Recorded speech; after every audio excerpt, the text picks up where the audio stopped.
hari ini.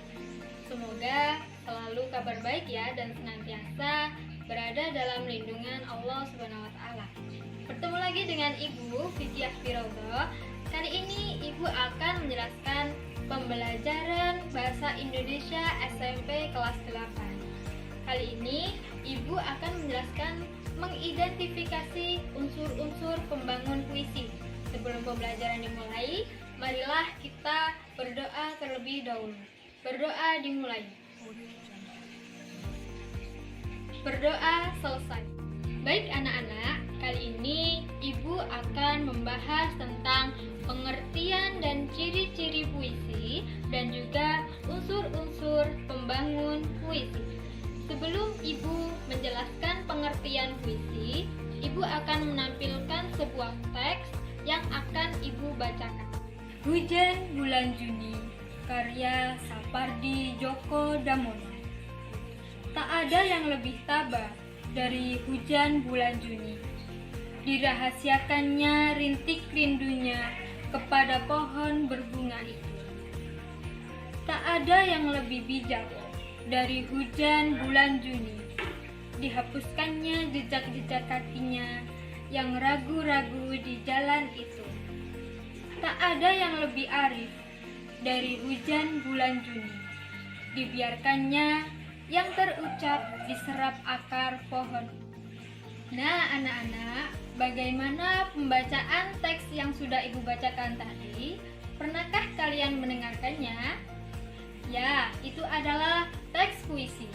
Puisi adalah teks atau karangan yang mengungkapkan pikiran dan perasaan dengan mengutamakan keindahan kata-katanya.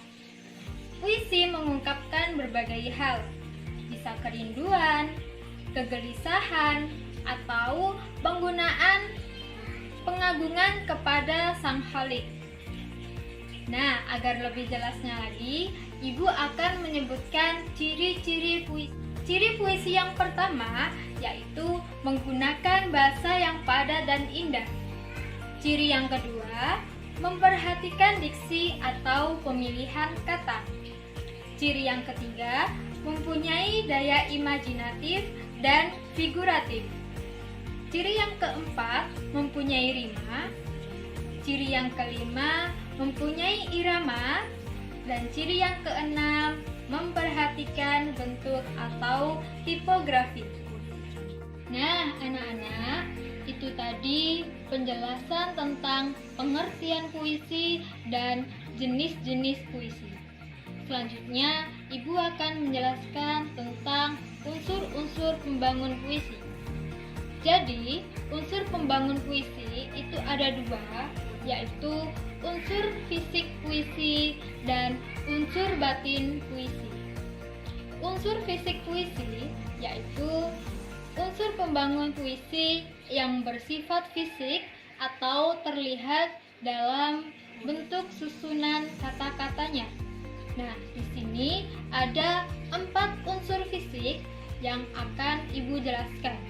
Yang pertama yaitu majas dan irama, yang kedua kata-kata konotasi, yang ketiga kata-kata berlambang, dan yang keempat pengimajinasian. Nah, anak-anak, Ibu akan menjelaskan satu persatu unsur fisik puisi. Yang pertama yaitu majas dan irama.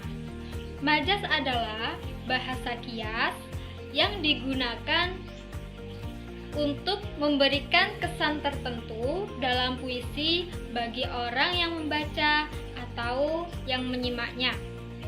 Nah, macam-macam majas ini banyak sekali jenisnya, tapi yang sering adalah majas personifikasi dan majas hiperbola. Majas personifikasi yakni majas yang menyerupai benda mati seolah-olah menjadi hidup. Misalkan pada kalimat hujan turun menyapa ke bumi. Dalam kalimat tersebut, hujan yang benda mati seolah-olah bisa hidup seperti manusia dengan melakukan sapaan.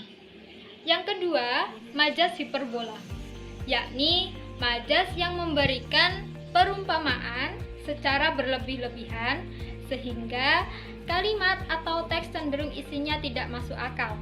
Contohnya, kalimat "ucapanmu berhasil menusuk jantungku". Selanjutnya, irama. Irama adalah alunan bunyi yang berulang-ulang secara teratur. Selanjutnya, yaitu kata-kata konotasi. Kata konotasi merupakan kata yang tidak memiliki makna sebenarnya. Lawan dari konotasi adalah denotasi, yaitu memiliki makna yang sebenarnya. Perhatikan kembali puisi Hujan di Bulan Juni. Di dalamnya terdapat kata-kata konotasi. Ibu akan menampilkan di sini. Nah, di sini ada kata hujan yang makna dasarnya adalah air yang turun dari langit dan makna tambahannya adalah perbuatan baik. Yang kedua, ada kata rintik. Makna dasarnya adalah titik percik air dan makna tambahannya adalah sesuatu yang kecil tetapi banyak. Selanjutnya yaitu kata-kata berlambang. Lambang atau simbol adalah sesuatu seperti gambar, tanda, ataupun kata-kata yang menyatakan maksud tertentu. Nah, dalam Hujan Bulan Juni, lambang-lambang yang dimaksud antara lain yaitu kata hujan dan bunga. Hujan merupakan perlambang bagi kebaikan ataupun kesuburan, sementara bunga bermakna keindahan. Selanjutnya yaitu pengimajinasian. Imajinasi adalah kata atau susunan yang dapat menimbulkan khayalan atau imajinasi. Dengan adanya imajinasi tersebut, pembaca seolah-olah merasa mendengar atau melihat sesuatu yang diungkapkan oleh penyair. Selanjutnya adalah unsur batin puisi. Unsur batin puisi merupakan unsur pembangun puisi yang tidak terlihat langsung dalam penulisan kata-katanya. Secara umum, unsur batin puisi terbagi menjadi 4 macam. Yang pertama yaitu tema, yang kedua rasa, yang ketiga nada, dan yang keempat amanat. Nah, Ibu akan menjelaskan satu persatu tentang unsur batin puisi. Yang pertama yaitu tema. Tema adalah unsur utama pada puisi.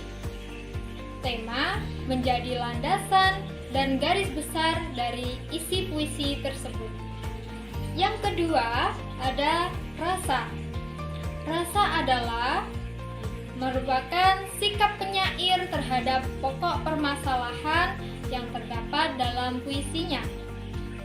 Yang ketiga adalah nada. Nada merupakan sikap penyair terhadap pembacanya. Dan yang keempat ada amanat. Amanat yaitu pesan yang terkandung dalam puisi tersebut. Nah, anak-anak, itu tadi penjelasan dari Ibu tentang pengertian puisi, ciri-ciri puisi, dan unsur-unsur pembangun puisi. Selanjutnya, dalam video ini Ibu akan memaparkan teks puisi dan nanti akan Ibu berikan soal yang nantinya akan kalian jawab. Terima kasih. Itu saja materi yang dapat Ibu sampaikan. Wassalamualaikum warahmatullahi wabarakatuh.